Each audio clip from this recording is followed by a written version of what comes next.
Hello and welcome to another episode of Sports and Songs Podcast. My name is Dan. Tonight we have a bonus episode. We're going to do a 2024 Minnesota Vikings preview show. We have a special guest today, Jason, joining us. How are you, Jason? Hey, Dan. Nice to meet you. I'm great. I'm super excited about tonight. Well, we've never done this before.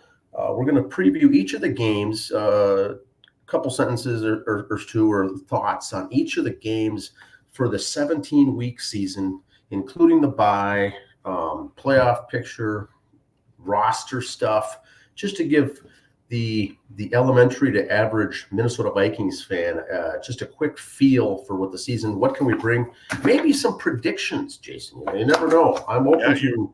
I'm ready. I'm open to whatever. We want to make this an annual event. Andy's on assignment tonight. He's not here. It's just myself here with you, Jason, but he's been looking forward to this too. So first of all, 2024, the preseason is done. The 3 games are wrapped up. They've won them all. If that means something, I don't know. What are your thoughts on a 3-0 record? Well, I argue with this with my best friend all the time. I think preseason is a fraud.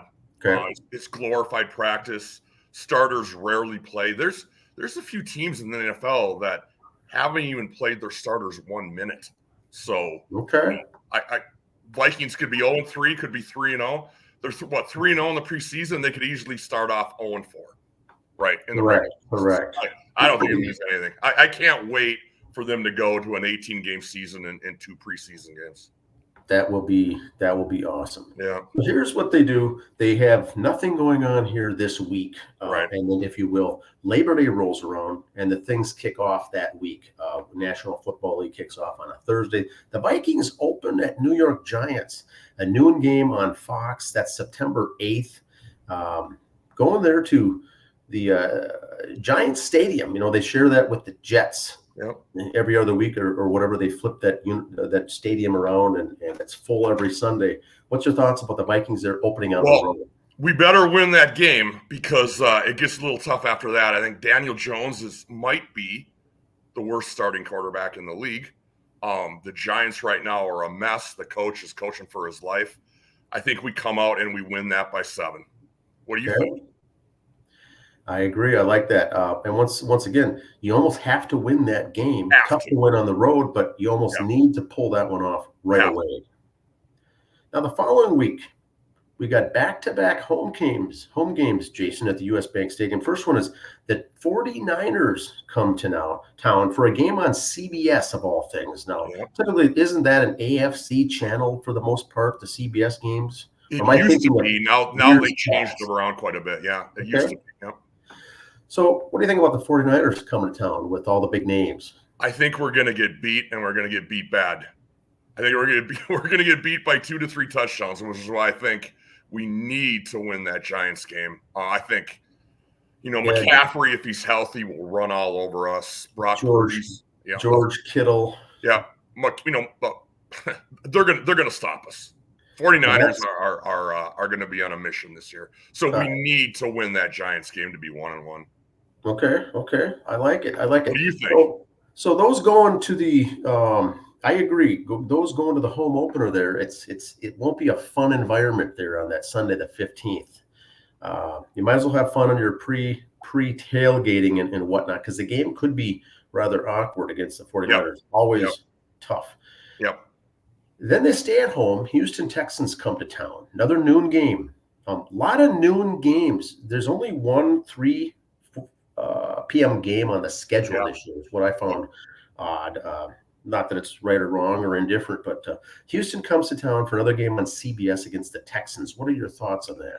I mean, I think a win is possible. C.J. Stroud is a stud.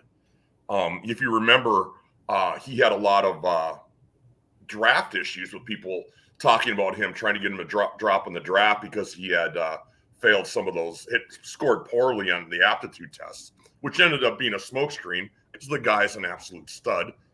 He's actually got some top 10 odds to win the MVP this year. I think we lose that one by 7. What do you think? I think that, at home, you can never tell. Hoping they win that game, lose by 7. I think that is fair. Texans, I agree that CJ Stroud and some of the other specialty players very, very good on that group there. And they got Daniel Hunter. They've got a good defense. They got Will Anderson and Hunter on the edges. I think Sam Darnold's going to be running for his life. I hate to say it, but I don't feel good. Yeah, we'll get into a little Sam Darnold later because I like their thoughts on that when we get to the end, because that's the quarterback story is a big one here for Vikings fans. Right. Next game, we go on the road to Lambeau, noon game, late September the 29th. Fall is in the air, great atmosphere. Noon game, noon kickoff. What's your thoughts of that game there? We always play the Packers tough, right? Even when we've struggled, we always played Rodgers tough. We always played Favre tough. I think it's going to be a close game, but I still think we lose. I think we're in the hole 1-3. But that is going to be a fun game. It would be nice to be 2-2 at this point, exactly. But that's going to be a stretch. 1-3, you think? Lambeau is always good. I think that'll be a fun environment. Tough game there. Now, the Vikings go to London. They play the Jets, 8:30 a.m. game on NFL Network. That's October 6th on a Sunday morning. I know people are planning parties already, Bloody Mary parties and whatnot on Sunday mornings here in Minnesota. That should be a good game. Now, the Jets, Aaron Rodgers. Right. What's your thoughts on his season? I think that team is cursed. I mean, Aaron Rodgers, he's 40, he's coming off an Achilles. I mean, he's still a stud. I think it was ESPN that had the coaching rankings this last week. That organization is a mess. Bottom, I think 10% of the coaches' ratings and administrative. I don't know what the odds are going to be. We're probably going to be slight underdogs. Number one, it's going to be fun because you can now watch that 8:30 game, a noon game, a 3 p.m. game, and a 7 p.m. that day. So I think the Vikings pull that one out, and I think the Jets are in for a long year. The Jets, with being cursed, I agree, because they had Geno Smith, they had Sam Darnold, they had Aaron Rodgers, they had notable names, but they either don't perform or they get hurt, injured, whatever. That should be good. Do you know of anyone going to the game? Any Vikings fans heading out to that? I do not know. You would have to pay me to do a 20-hour flight to London to watch a game. Well, I talked to someone that's going out to Germany for Oktoberfest and is going to tie this game into a London train ride to get there to watch this game as well and go to the stadium. I think that'd be pretty cool. That would be a blast. More of a bucket list thing. Yeah. So I think we're 2-3 coming out of that tough game, but I think that game is the downfall of the Jets for the year, where they people start losing jobs. And here is Sam Darnold back for the old against the old home the old team there. They follow into a bye, and I think they do that a lot. If you play in the international games, they'll give you the bye the following week to get everything caught up. Then they come home. Detroit Lions come to town with Jamar Gibbs and company. That's a noon game. Lions, tough. What's your thoughts? Yeah, if you go back through the history of our games, we own the Lions. I think we're a 65 to 70% win rate. The Lions are a Super Bowl favorite. I think we pull off the upset and win at the last second with the last second field goal. It's going to be tough. I love Dan Campbell. That quarterback has a chip on the shoulder by being cast off by his previous team after being a number 1 draft pick. I think we come out of there 3-3. What do you think? I like it. I do think that if they get the ball rolling in the right direction there, you could pull off a win against Detroit. Right. The tough thing is going to be going and playing them there the final game of the year with the playoff hopes on the line. Exactly. That could be tough. You almost have to win the home game now while you can to avoid getting swept. Yep. And, for the tiebreakers and stuff, have to win this game. Must win.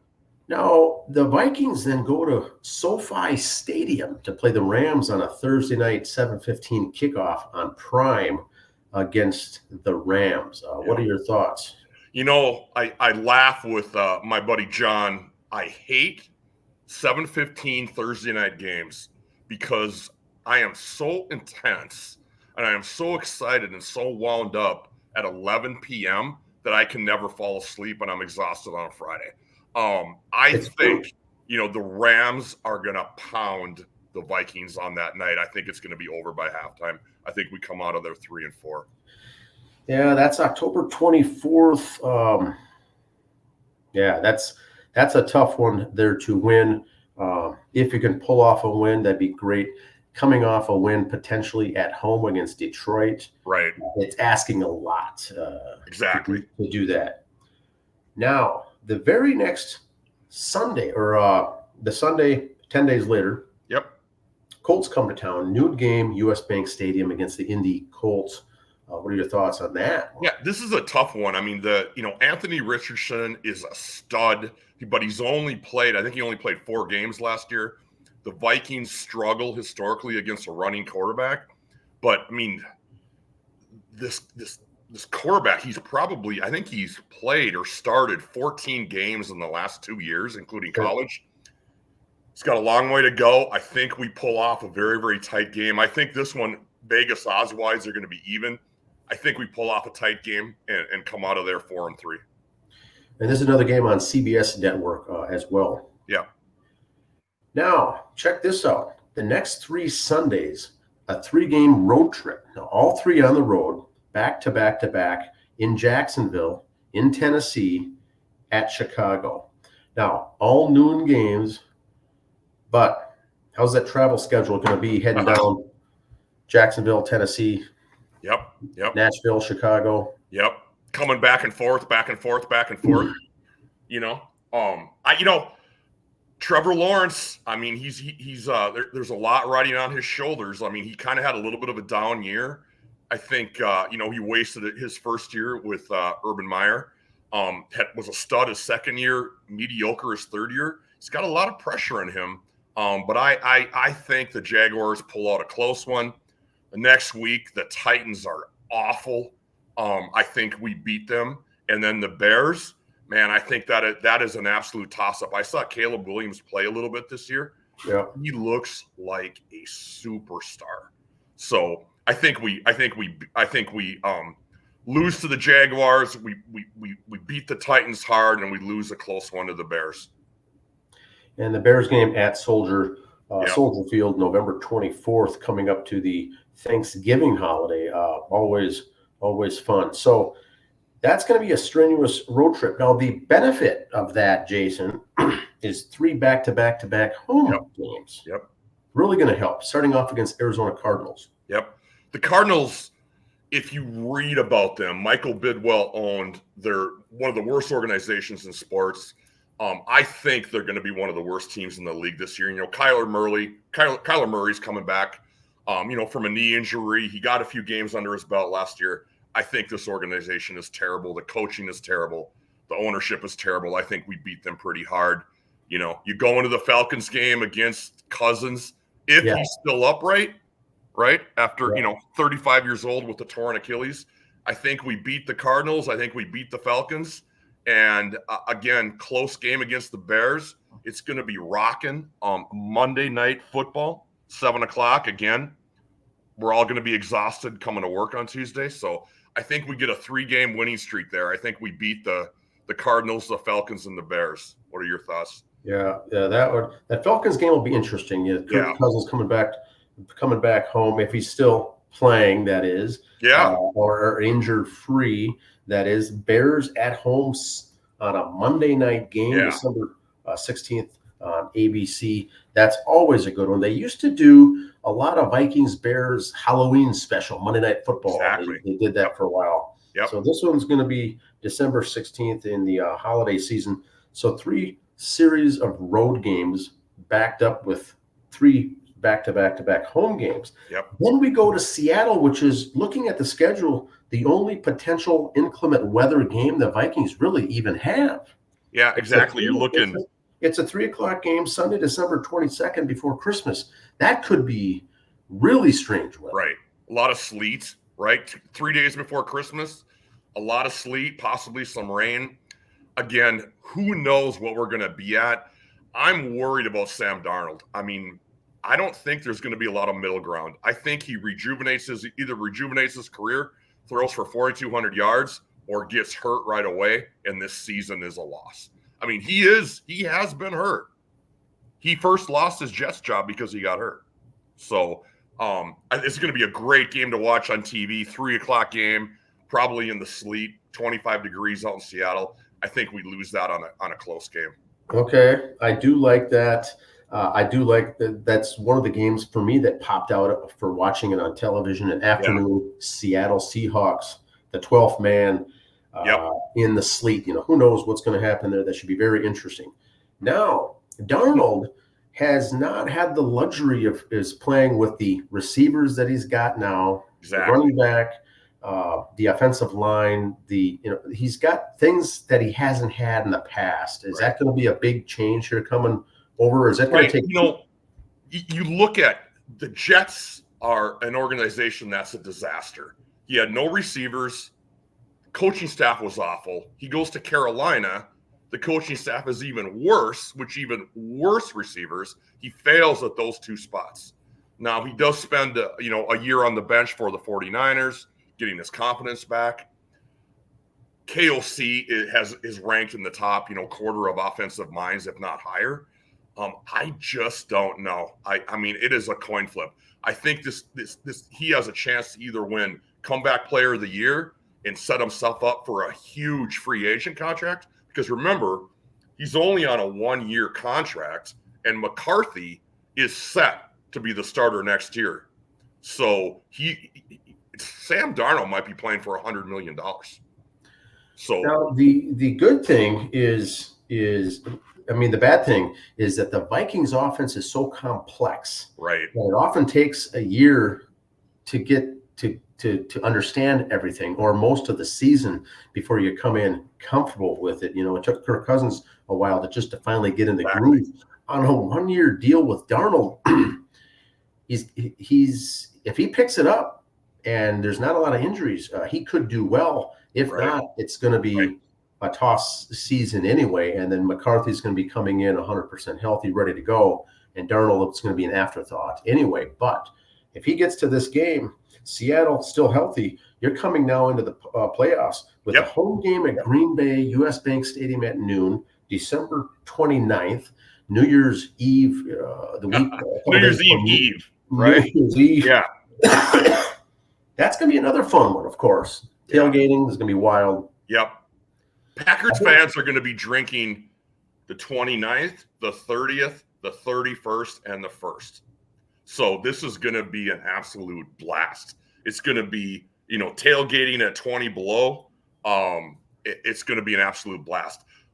We always, even again with Favre and Rodgers, we always play the Packers tough at home. This is a toss-up. I think if, we're out of the playoff race, we might be playing Nick Mullins here, and we lose by 40. We're in the playoff race. Sam Darnold has a chance behind Dak Prescott, who might be the number one, quarterback free agent signing in history. Behind Prescott, if Darnold plays this right, he may be looking at, the number 2 most in-demand free agent quarterback at the end of the year. So we'll see. We'll see what he's got inside of him. So really, Jason, what you're saying for the listeners here is he's basically auditioning for 2025. That's what's going to happen here. He's going to be on an audition on the main stage, going to be ridiculed. Any failures, he's going to be put under a microscope that goes with the territory. But if he does well, it's going to be a big payday. Now, they finish the season in Detroit. It's a TBD, week 18, game number 17. They don't even have the networks, nothing set up yet. They're going to flex and move this around to see what's happening, because this could be a huge game. If both teams are out, it could be a dud. This could be your division championship game right here also. So what are your thoughts on this? I think, the Lions are Super Bowl favorites on a lot of publications. The Vikings have been, predicted to go for anywhere from, 6 wins to 7 wins to possibly 8. I think if we're in the playoff race, this is going to be the game of the year. It's going to be an absolute blast. Now, this is going to be outside in Ford Field. Detroit's not as cold as Minnesota, but it's close. this is going to be an absolute blast to watch. If we're in the playoff race, I think we hold them tight and win. There's also a good chance we could be coming in there at 5 wins and we get flexed to a game that is only really seen in Eden Prairie, right? So the dates for that is going to be either December 4th or the 5th. They don't do a Monday night game on week 18. So it'll be the 4th or the 5th before that wild card weekend. And then once again, to be determined for the channel, the network, the time, the date. Who knows what it's going to be. That could be an impressive game. It also could mean a meaningless game. Yeah. But it should be very fun. The following week after that's the wild card, the divisional the week after that, the conference the week after that, an open week, and then the Super Bowl, of course. This year it's going to be in New Orleans. But what is your record win-loss, do you think, for the Vikings? If you had to say today, the number of wins. I think it's going to be, I hate to say it, I live and die by the Vikings. I think it's going to be a relatively reboot. Now, KOC, I think, is safe because he is well thought of. If he was fired, he would be snatched up within 2 minutes. I think KOC is safe. Kwesi, our GM, is on thin ice. If you looked, I think we cut 2 players over the last week or two from our 23 draft. The draft was an absolute disaster in coming into the 2023. So I think KOC's safe, I think Kwesi's on the hot seat, and I think these guys are going to be scratching and clawing to win every game. Now, you would think that in some cases where the coach is safe, that you'll see some games just give up a few games and try to improve their draft stock. That's not going to happen with this team because they're going to be fighting and scratching for most likely the GM job, but possibly the coach job. So I think we go into this thing 6 wins to 7 wins, 6-11, 7-10. And I think if we can get to 500, I think it's a victory.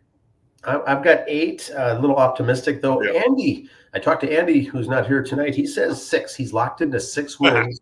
We'll see how he comes out along with yourself and the predictions when the season ends. But that should be very good. Now let's get back into the draft a little bit. I know we drafted the safety the safety that ended up dying. We're one guy short there in the draft. They're going to put, I think, an emblem or a patch or something, or keep his locker, I think, open at US Bank Stadium the whole season to commemorate, pay respects to him. But then how did the rest of the draft go in your mind, other than J.J. McCarthy, of course, falling into our laps? Yeah, we drafted that defensive end to replace Danielle Hunter. We didn't have much after that. We didn't have a lot of picks. And next year, if I believe right, I think we only have 3 picks right now for next year. So we'll see. I'm a little stunned with some of the guys they cut. I was always a big Kenny Nwango fan for the running back. I think right now, I read this morning, they only had 2 running backs on the team. So big disappointment so far with Kwesi as far as who he's drafted. As far as this year, we'll see. I mean, McCarthy out for the year. We need to find depth. We're going to be, I think with only 2 running backs on the team as of noon today, I think we're going to be hitting the waiver wire pretty hard. Makes sense. I think, is Jones going to be the featured back then? Yep. Okay. So now again, and he's got a history of injuries. I'm not sure he's played, 16, 17 games for a while. So we're just going to have to cross our fingers and realize and hope that these guys are smarter than we think they are. Now, how about Addison? Addison ran into a little bit of trouble there twice in a 14-month period. Some are saying, he'd be good trade bait to get rid of, a problem in the clubhouse. Maybe he turns around. Maybe he's good. Maybe he is a good trade bait. Who knows? What are your thoughts on Addison? Yeah, I'm so disappointed. I mean, everybody can make that one mistake, right? But he made them almost back to back. There's this knucklehead factor that everyone kind of gets the one chance, but he did it twice. And he did it twice. Not only that, I was reading online, his first incident was with a $300,000 Lamborghini. His second incident was a $350,000 Rolls Royce. So, You got $700,000 spent on his cars on a 23-year-old kid. I mean, trade bait. I don't think he's got any value. Okay. So what I read today, Charlie Walters had thought he'd be suspended for 3 games, which is going to put us then. I love the homer aspect of this. I always love old Vikings coming back, right? Like to this day, I dream about Tommy Kramer coming back and making a comeback, right? Yeah, yes.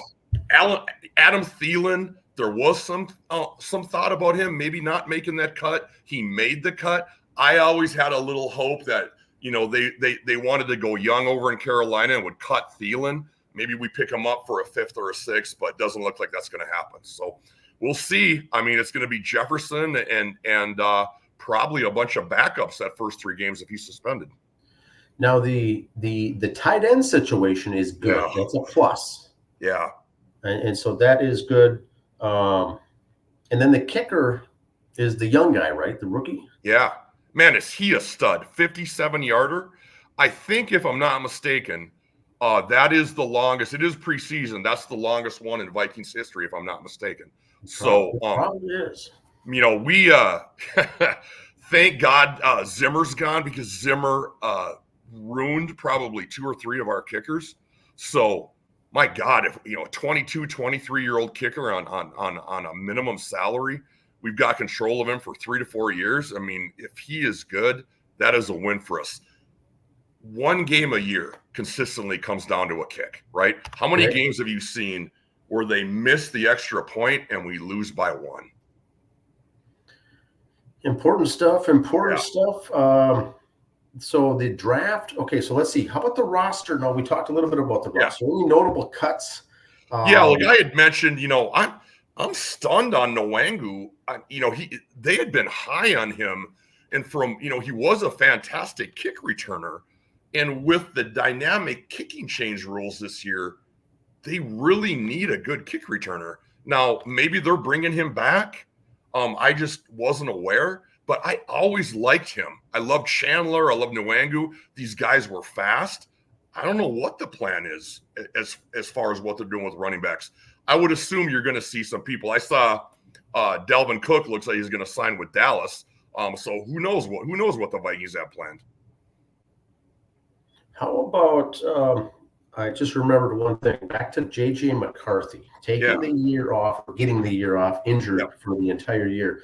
Is that going to help him learn this offense? Because, like I said earlier, it takes about a season just to learn it. He'll be able to do that and will not come in that fresh. He will have a basic understanding and then can be at that point an immediate starter. That'll actually help him because this is a very complex. I agree. You look at it has been proven over and over and over again, if these quarterbacks can sit, there's so much better chance of success. Mahomes sat for a year, only got into the last game of the year in a junk game. Tommy Kramer sat for 2 years behind Tarkington. Jordan Love sat for 3 entire seasons behind Rodgers. He is an absolute superstar. Rodgers sat for 3 years behind Favre. Even Kirk Cousins sat for a couple of years in Washington. So I think, you don't wish injury on them, but man, these coaches and these organizations, there's so much pressure to win right away. They just ruin quarterbacks, by throwing them in before the early. Sam Darnold, meat grinder. Yeah. Sam Darnold started his first NFL game, his rookie season, was nowhere near ready. He's now on his 4th team. Right. So I think this is the best thing that could happen. I got one other question. As far as jerseys, you'll probably know the answer to this. The Vikings will have their normal home and away and whatever else they've got if they've got throwbacks. But they're going to have the whiteout. The winter, what's it called? The winter whiteout. Winter Warrior is the jersey. Yes, that's right. Yep. So and they're going to have the white pants, the white jerseys, the white helmets, most likely the white shoes. Absolutely fantastic. I can't. Now, that's one game, but have they put a date on that? I think they have, but I'm not quite sure which one it is. And it'll be a home game. So one of the home ones we mentioned, they'll introduce that, and that should be fun to go to see with the all white. That's just one game. Not sure how many they'll use next year or whatever, but they're just going to introduce that one time this year. That should be fun to watch as well. I've already got my money budgeted for that. Just take my money on that jersey. Yes, that's a pretty sweet look. It's kind of like the I wouldn't call it the Nike City Connect, but it's Yeah, a teams are coming out with their fun jerseys themselves without actually having a name to it, and that's what the Vikings are using. I've seen a lot of college teams coming out with those as well. Yeah, a lot of the ones that are cool are the teams that are going back to their past. Okay. Right? A lot of the ones I thought that are stupid are when Nike gets involved, right? Or Fanatics, in the case of what they did with the Major League jerseys and ruined them. Let the team get involved and go backwards, right? And get those jerseys, not try to look into the future. Yeah, I like the throwbacks. That's always fun. It's always fun to see. Jason, thanks for your time. Is there any other questions? Any other comments you've got in the season that we missed? I can't wait. Last season was a lost season. We knew it was lost as soon as that Achilles blew. I just hope we can be, 4-4, 4-5, kind of coming into mid-season and keep this interesting. Like I tell my friend, there's nothing worse. I mean, winters in Minnesota are terrible outside of last year.